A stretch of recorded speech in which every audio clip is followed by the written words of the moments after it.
Hello दोस्तों, कैसे हैं आप सभी लोग। तो क्लास को कंटिन्यू करते हुए, और जिन बच्चों ने ये क्लास जो बच्चे अभी ये क्लास पहली बार देख रहे हैं, तो वो ये ना देखकर पहले सारी थ्योरी क्लासेस देख लीजिए। जो प्लेलिस्ट बना दी गई है, आप लोग वहाँ से जाकर थ्योरी क्लासेस देख लीजिए। उसके बाद ही आप लोग प्रैक्टिस लगाएंगे, जिससे कि सारे क्वेश्चन बनने शुरू हो जाएंगे। ये जो आपका पेपर है, प्रीवियस ईयर का पेपर है, और ये 2022 का पेपर है। ठीक है, प्रीवियस ईयर का 2022 का पेपर है। ठीक है, बाकी किसी भी क्वेरी के लिए आप लोग मुझे व्हाट्सएप या नोट्स के लिए व्हाट्सएप कर सकते हैं। फ़िलहाल क्लास को शुरू करते हैं। ठीक है, और लगभग मंडे या ट्यूसडे से आपकी सारी क्लासेस मिलना शुरू हो जाएंगी प्रैक्टिस के तौर पर। ठीक है, परेशान होने की ज़रूरत नहीं है। अभी हमारे पास 1 महीना है पूरा। ओके, कहता है कि बाल विकास के सिद्धांतों के संदर्भ में निम्न में से कौन सा कदम सही है। तो बाल विकास के सिद्धांत जो कि मैंने आपको पढ़ाए थे, ठीक है, एक एक सिद्धांत मैंने बताया था आप लोगों को। हमसे कह रहा है कि कौन सा सही है। कहता है विकास शरीर के केंद्रीय भाग से बाहर की ओर होता है। बिल्कुल ठीक है। विकास आनुवांशिकता और पर्यावरण से प्रभावित नहीं होता है। ऐसे क्षेत्र में विकास का अन्य क्षेत्रों के विकास पर कोई प्रभाव नहीं पड़ता। विकास पूर्ण संख्यात्मक और सटीक रूप से मापा जाता है। देखिए, विकास पूर्ण संख्यात्मक और सटीक रूप से मापा जाता है, ना ही तो पूर्ण संख्यात्मक होता है, ना ही सटीक रूप से मापा जा सकता है। ठीक है, देखो संख्यात्मक इसलिए नहीं हो सकता क्योंकि मैंने आपको बताया था विकास मात्रात्मक और गुणात्मक दोनों रूप से होता है, इसलिए ये केवल संख्यात्मक नहीं होता है, पूर्ण रूप से नहीं मापा जा सकता है। कहता है ऐसे क्षेत्र में विकास का अन्य क्षेत्रों के विकास पर कोई प्रभाव नहीं पड़ता। ये उल्लंघन करता है कौन से सिद्धांत का? विकास का अंतः संबंध का सिद्धांत। किसका? अंतः संबंध का सिद्धांत। अंतः संबंध का सिद्धांत कहता है कि विकास का एक पक्ष दूसरे पक्ष से क्या करता है? प्रभाव पड़ता है। कैसे? यदि किसी एक पक्ष में कोई भी विकार उत्पन्न हो जाता है तो अन्य सभी विकास के पक्षों पर क्या होता है? प्रभाव पड़ता है। लेकिन सी वाला हमसे कह रहा है कोई प्रभाव नहीं पड़ता, इसलिए ये वाला ऑप्शन इस वजह से, इस वाले सिद्धांत की वजह से गलत हो गया। कहता है विकास आनुवांशिकता और पर्यावरण से प्रभावित नहीं होता है। देखो यहाँ पे लिखा नहीं होता है, और मैंने आपको थ्योरी क्लासेस में बताया था विकास आनुवांशिकता और पर्यावरण दोनों का क्या होता है? गुणनफल होता है, इसलिए ये वाला भी गलत हो गया। तो एक ही ऑप्शन बचता है हमारा, ए वाला। क्या कहता है कि विकास शरीर के केंद्र से बाहर, यानी कि बाहर की ओर होता है। बिल्कुल यही वाला ऑप्शन होगा, जिसे हम क्या बोलते हैं? इससे पहली वाली क्लास में भी मैंने बताया था, इसे हम बोलते हैं प्रॉक्सिमोडिस्टल। क्या बोलते हैं? इसे हम बोलते हैं प्रोसीमो या प्रॉक्सिमोडिस्टल। ठीक, क्या होता है प्रॉक्सिमोडिस्टल? विकास केंद्र से बाहर की ओर कैसे होता है? देखो इसका प्रॉक्सिमोडिस्टल का तात्पर्य है, प्रॉक्सी का मतलब होता है केंद्र और डिस्टल का मतलब होता है बाहर की ओर, यानी कि रीढ़ की हड्डी शरीर के बाहरी हिस्सों से पहले विकसित होती है ना? ऐसे ही तो होता है।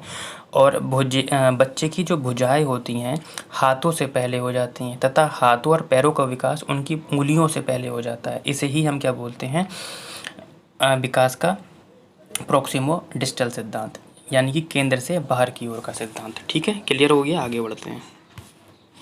क्वेश्चन नंबर 2 आपकी स्क्रीन पर कहता है कि बच्चों में भाषा विकास किससे प्रभावित होता है। जब भी आपका आनुवांशिकता और पर्यावरण से क्वेश्चन आएगा, लास्ट की वीडियो में थ्योरी क्लास में जब मैंने आनुवांशिकता और पर्यावरण पढ़ाया था, मैंने उसमें एक नोट पॉइंट लिखवाया था, आप लोगों को कहा था कि कभी भी इनका क्वेश्चन आएगा इन दोनों को अकेला नहीं छोड़ना है, दोनों को हमेशा साथ में लेना है। ठीक है, कभी भी अकेला अगर ऑप्शन आता है आप लोग उनको तरजीह नहीं देंगे। ठीक है, दोनों ऑप्शन लेंगे आप। कह रहा है कि केवल आनुवांशिकता नहीं, केवल आनुवांशिकता नहीं, केवल वातावरण नहीं। देखो केवल से भी ऑप्शन कट जाएगा। मैंने बताया था सी टेट में टैग वर्ड क्या है आपका, अगर केवल शब्द आता है तब भी कट जाता है, और केवल आनुवांशिक आ रहा है, केवल पर्यावरण आ रहा है, नहीं होगा। आनुवांशिकता और पर्यावरण दोनों का क्या होता है? विकास गुणनफल होता है, इसलिए ऑप्शन नंबर सी को चूज़ करेंगे। यहाँ पे कह रहा है कि ना आनुवांशिकता से ना पर्यावरण से, ये भी गलत है आपका। ठीक है, फिलहाल प्रगतिशील शिक्षा, हर बार एक क्वेश्चन आ रहा है आपका, एक प्रगतिशील कक्षा क्या होती है? Question number 3। ठीक है, आप लोग कमेंट सेक्शन में बेटा आंसर दिया करें, जिससे कि क्या होगा, आप लोगों को आंसर याद हो जाएगा। ठीक है, तो प्रगतिशील शिक्षा के पहले मैं बता दूं जनक कौन है आपके। ये हैं आपके जॉन डीवी। ठीक है, कौन है? जॉन डीवी हैं। प्रगतिशील शिक्षा किस पर बल देती है? बच्चा खुद से कर सीखे, इस पर बल देती है। रट्टा मारने से दूर मना करती है, और बच्चा ज़्यादातर उसमें खुद इन्वॉल्व हो, यानी कि सक्रिय रूप से उसमें होना चाहिए। तो एक प्रगतिशील कक्षा अधिगमकर्ताओं की व्यक्तिगत विभिन्नताओं का सम्मान भी करती है, जैसे कि समावेशी शिक्षा होती है, व्यक्तिगत विभिन्नताओं का सम्मान करती है, यानी कि बच्चे के अनुसार शिक्षा देना, जिसे हम बाल केंद्रित शिक्षा भी कह सकते हैं। प्रगतिशील कक्षा में विभिन्न बुद्धि लब्धि वाले बालकों का ध्यान में रखकर ही क्या किया जाता है, संचालित किया जाता है। अर्थात हम ये कह सकते हैं कि इसमें किसी भी दृष्टि से कमज़ोर बच्चों की आवश्यकता का ध्यान रखा जाता है। ठीक है, ये भी हो सकता है बच्चे इसमें खुद कर सीखते हैं। देखो ये कह रहा है कि ए वाला केवल मुख्य श्रवण को प्राथमिकता देना चाहिए। देखो केवल शब्द से ये कट गया। दूसरा, अगर हम केवल श्रवण वाले को बालक को अगर हम प्राथमिकता देंगे तो यहाँ पे समावेशी शिक्षा का हनन हो जाएगा, क्योंकि सामान्य बच्चे भी होते हैं, मुख बधिर भी होते हैं, कम सुनने वाले, ज़्यादा सुनने वाले, सभी प्रकार के बच्चे होते हैं। तो प्रगतिशील शिक्षा का यहाँ पे हनन हो जाएगा। दूसरा ऑप्शन कहता है कि अधिगमकर्ताओं की व्यक्तिगत विभिन्नताओं का सम्मान करना है। बिल्कुल, यदि आप व्यक्तिगत विभिन्नताओं को ध्यान में रखेंगे तो यहाँ पे प्रगतिशील शिक्षा भी आती है और दूसरी समावेशी शिक्षा का हनन भी नहीं होता है।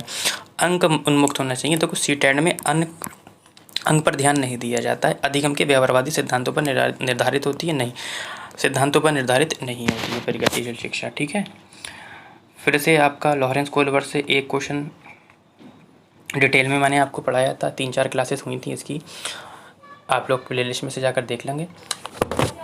ठीक है, कहता है कि लॉरेंस कोहलर की नैतिक विकास के सिद्धांत के अनुसार सज़ा टालने के लिए नियमों का पालन करना किस तरह को दर्शाता है, यानी कि सज़ा को टालना है तो ये किस दिशा को दर्शाता है। कहता है प्रथा पूर्व चरण, अमूर्त संक्रियात्मक चरण, प्रथागत चरण या उत्तर प्रथागत चरण। ठीक है, क्वेश्चन नंबर 4 आप लोगों को आंसर देना है। देखो इसमें से बी वाला ऑप्शन आपका कट जाएगा, ये आपका किसका है, पियाजे का है।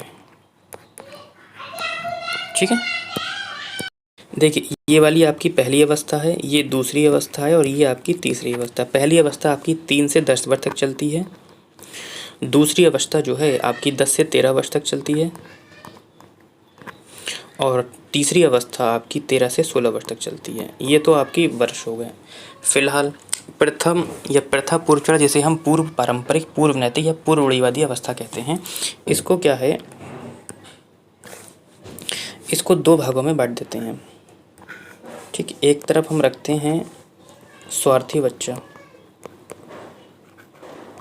एक तरफ रखते हैं माता पिता। ठीक है बेटा, स्वार्थी बच्चा यानी कि अहम केंद्रिकता, थोड़ा सा इसको मैं इधर रख देता हूँ। ठीक है, अहम केंद्रिकता,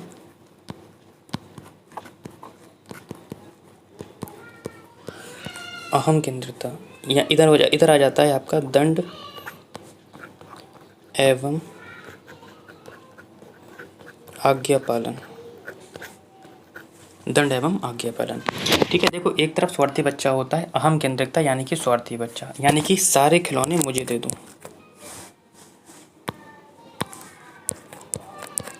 सारे खिलौने मुझे दे दो। ठीक, इधर होता है आपका कुछ खिलौने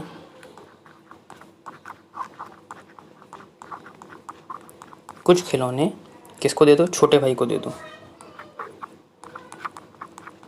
छोटे भाई को दे दो। ठीक, अब एक तरफ माता पिता होते हैं, दूसरी तरफ स्वार्थी बच्चा होता है आम केंद्रिकता में। माता पिता कहते हैं कि बेटा कुछ खिलौने या कुछ चॉकलेटें भाई को दे दो, छोटे भाई को दे दो। बच्चा कहता है नहीं मैं नहीं दूंगा। क्यों नहीं दूंगा, क्योंकि वो स्वार्थी है, अहम केंद्रित, यानी कि केवल वो अपने बारे में सोचता है, लालची है। ठीक है, फिर माता पिता कहते हैं अगर आप मुझे नहीं देंगे तो मैं आपको डंडे से पीटूंगा। तो बच्चा कंफ्यूज हो जाता है और नैतिक दुविधा में पड़ जाता है। किस में पड़ जाता है, नैतिक दुविधा में पड़ जाता है कि यार अगर दूंगा तो मेरे पास से चॉकलेट चली जाएगी, नहीं दूंगा तो मुझे पिटना पड़ेगा। तो ये नैतिक दुविधा पड़ जाती है, जो कि नैतिक तर्कड़ा का एक भाग है। ये मैं डिटेल में आपको बता चुका हूँ।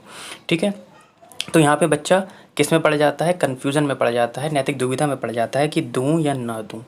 ठीक, तो हमारा क्वेश्चन भी यही है, सज़ा टालने के लिए नियमों का पालन करना पड़ रहा है तो वो क्या करता है, चॉकलेट को दे देता है, यानी कि सज़ा टालने के लिए उसने चॉकलेट या खिलौनों को दे दिया। ये हमारी कौन सी अवस्था में आ जाता है, पहली अवस्था में आ जाता है। ठीक है, या कभी भी क्वेश्चन ऐसे करके पूछे कि कोहलवर की वे अवस्था जिसमें नैतिकता का अभाव होता है।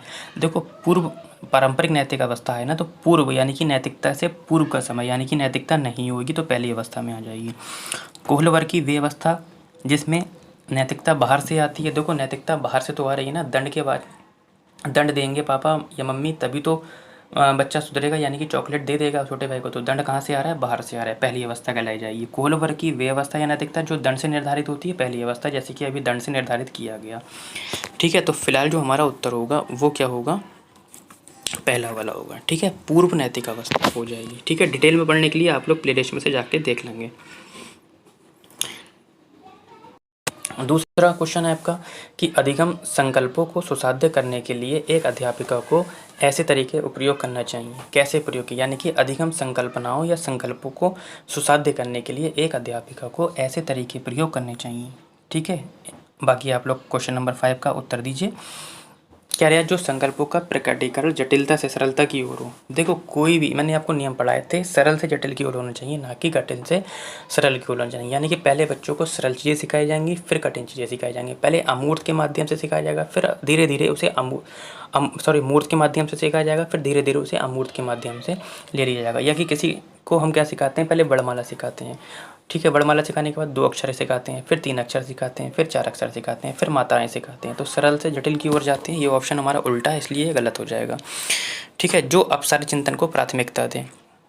देखो आपको लगता होगा कि सर प्राथमिकता दे तो ये तो ठीक होना चाहिए। नहीं, क्योंकि हमारा प्राथमिक स्तर है। ठीक है, अपसारी चिंतन को प्राथमिकता दे, ठीक है। तीसरा भी पढ़ लेते हैं। जो विभिन्न संकल्पों के बीच संबंध खोजने को महत्व दें। तो ये और आपको ये ठीक लगता होगा, कोई दिक्कत नहीं। जो विद्यार्थियों के बीच प्रतिद्वंद्विता, मैंने बताया था प्रतिद्वंद्विता का मतलब होता है एक दूसरे के बीच में क्या है, गुस्से से देखना और दुश्मन की तरीके से देखना, ये चीज़ें गलत होती हैं। तो अब हमारा बचता है बी वाला और सी वाला। देखो अधिगम संकल्पों को सुधार करने के लिए एक अध्यापिका को ऐसे तरीके का प्रयोग करना चाहिए जो विभिन्न संकल्पनों के बीच क्या है, संबंध खोजने को महत्व दे। क्योंकि विभिन्न संकल्पनों के मध्य संबंधों का सामंजस्य बनाने में अधिगम प्रक्रिया की सुसाध्य दर बढ़ जाती है। देखो यहाँ पे केवल वो चिंतन कर रहा है, अब सारी ऑप्शन ठीक है, लेकिन यहाँ पे वो खोजने का महत्व, यानी कि यहाँ पे बच्चा खुद सक्रिय होगा, यानी कि खुद करेगा। यहाँ पे बच्चा खुद इन्वॉल्व होगा। तो आपको ऐसे चयन करना है जिसमें बच्चा ज़्यादातर खुद इन्वॉल्व हो, इसलिए मैं इसको प्राथमिकता नहीं देता। ठीक है, तो ऑप्शन नंबर हम किसको चूज़ करेंगे? सी को चूज़ करेंगे। ऑप्शन नंबर सी को चूज़ करेंगे। समझ में आ गया? सीटेट में देखो आप लोगों को ये ऑप्शन फेस करना पड़ेंगे। कहीं कहीं एक से ज़्यादा ऑप्शन ठीक होंगे, 2 भी ऑप्शन ठीक होंगे, 3 भी ऑप्शन ठीक होंगे, 4 भी ऑप्शन ठीक होंगे। आपको प्राथमिकता ज़्यादातर उन ऑप्शन को देनी है जिसमें वो सारे ऑप्शन समा जाएँ या बच्चा जिसमें ज़्यादा इन्वॉल्व हो, सक्रिय रूप से हो। ठीक है, जैसे कि ऑप्शन नंबर सी में था। ठीक है, तो आज के लिए इतना ही।